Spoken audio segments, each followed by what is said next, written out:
मिता जी, एक और सवाल आता है, हाल के दिनों में उस पर काफी बहस चल रही है। भय्यू जी महाराज ने बात की है, अन्ना हजारे जी ने बात की है, स्वामी अग्निवेश जी ने बात की है। सवाल यह है कि आप भी अन्ना जी के आंदोलन से इतना जुड़ी रही, टीम टूट गई, लेकिन टीम टूटने के पीछे जो तर्क निकल आ रहे हैं उससे कई तरह के सवाल खड़े हो रहे हैं। मुझे बहुत अच्छी तरह याद है, रामलीला मैदान में जब अन्ना का अनशन खत्म नहीं हो रहा था, तब आपने, भय्यू महाराज जी ने मिलकर और कई और लोगों ने मिलकर, लाइक माइंडेड लोगों ने अन्ना जी को समझाने की कोशिश की थी। मैं पहले ये जानना चाहता हूं, आखिरकार आप लोगों के मीडिएशन की नौबत क्यों आई थी?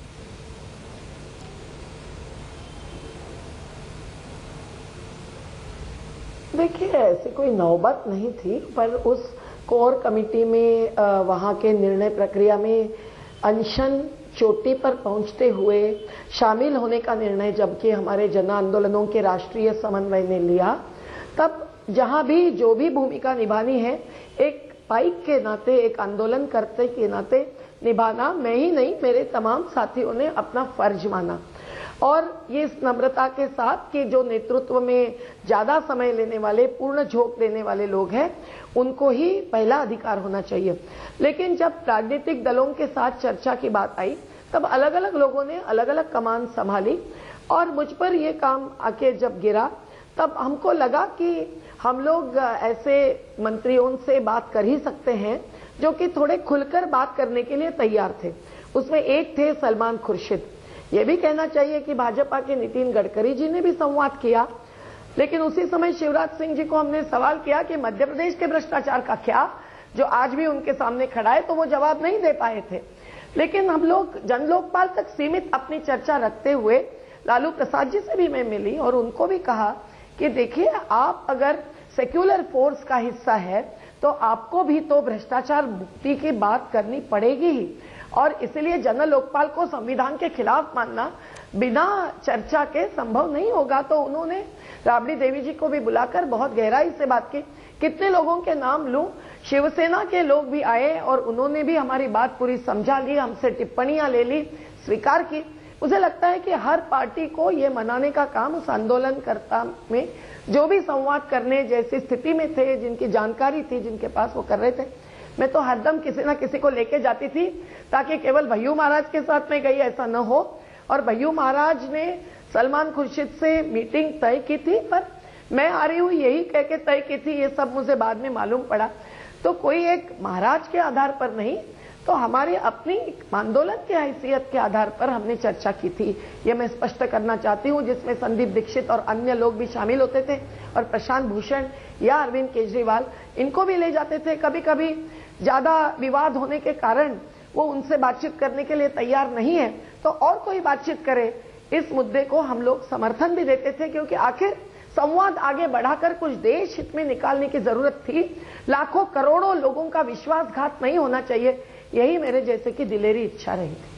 लेकिन मेधा जी, आप इस आंदोलन से लगातार जुड़ी रही, इसकी जो अंतिम परिणति हुई है, क्योंकि ये सवाल मैं इसलिए उठा रहा हूं कि देश के 125 करोड़ लोगों की भावनाएं सीधे सीधे जुड़ी हुई हैं। बात करी जाती रही गैर राजनीतिक, और निकली उससे एक पार्टी जिससे अन्ना को अलग होना पड़ा।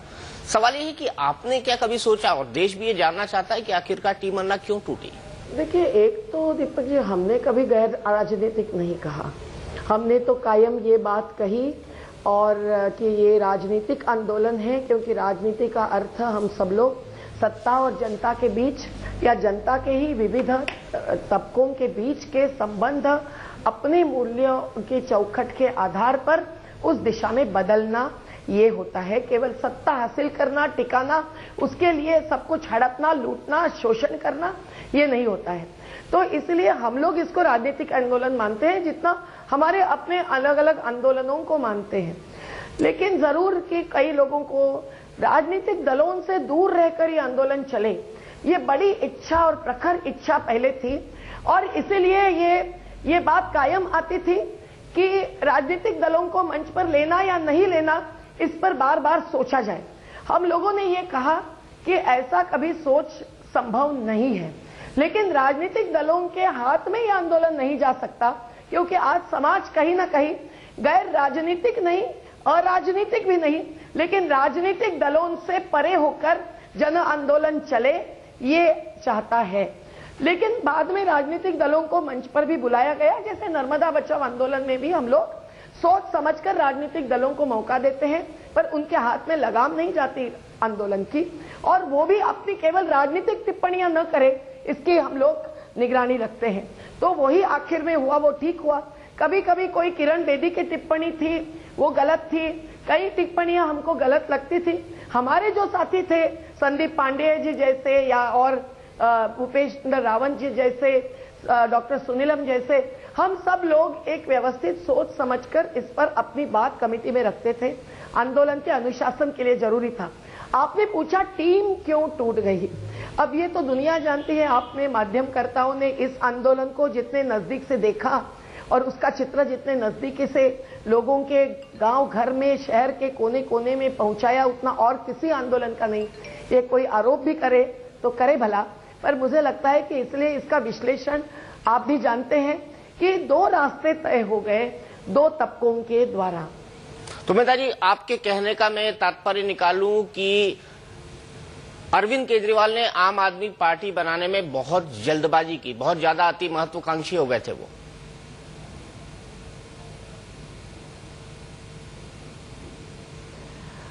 आकांक्षी है, महत्वाकांक्षी यानी व्यक्तिगत कुछ महत्वाकांक्षा है, ऐसा आरोप मैं तो नहीं लगाना चाहूंगी। बड़े वो कड़े हैं, लेकिन नेतृत्व में रहने वाले व्यक्ति को थोड़ा कड़ापन या कड़वापन भी कभी कभी दिखाना पड़ता है, रखना पड़ता है। मैं उस पर व्यक्तिगत टिप्पणी न करते हुए इतना ही कहूंगी कि आज दुर्दैव से सही, लेकिन देश की राजनीतिक दलों की जो स्थिति है और उनकी जो मर्यादा सामने आई है, उसमें उनमें से जो भी आंदोलनों के मुद्दे पर उतर आएंगे, साथ देंगे, उनको एक मंच पर लाकर हम लोग उनको बोलने का मौका देंगे, लोगों के उभार के कारण वो समर्थन भी देंगे, अगर चुन के आने के पहले तो दे देंगे ही निश्चित।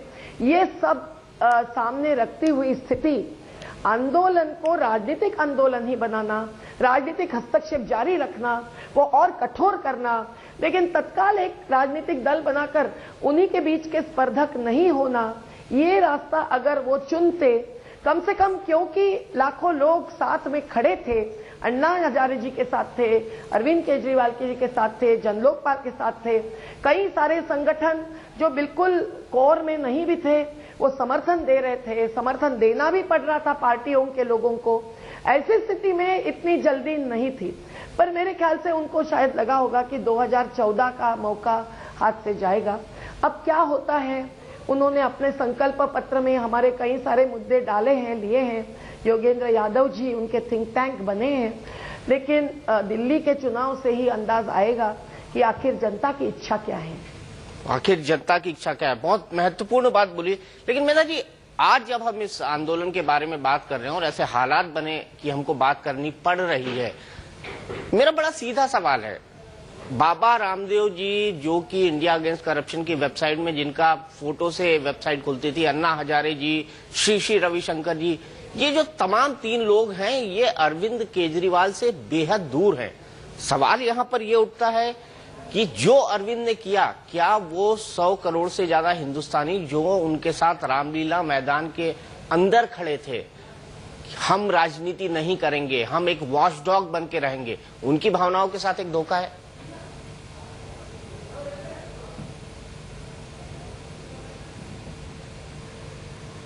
अब यह है कि आंदोलन में शामिल होने वाले लोग भी जानते हैं कि आखिर नेतृत्व ने अगर अपनी कोई दिशा बदली या तय की तो वो उसको दूर से देखते हैं।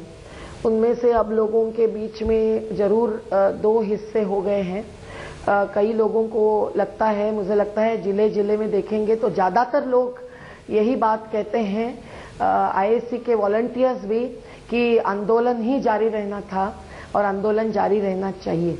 लेकिन कई लोग दिलेरी से, दिल से ये भी मानते हैं कि राजनीतिक दल बनाने के सिवाय दूसरा रास्ता नहीं था। अब राजनीतिक दल बनने के बाद भी आंदोलनों का ही रास्ता अलग अलग प्रकार से लेना पड़ रहा है, चाहे वो बिजली का मुद्दा हो या चाहे कुछ। तो आज तक तो उस राजनीतिक दल की परीक्षा हुई ही नहीं है जो आप नाम का दल है। हर दल की परीक्षा तभी होती है जब वो चुनाव में चुन के आने के बाद वो सत्ता मिली तो उस सत्ता के आधार पर कुछ करके दिखाते हैं।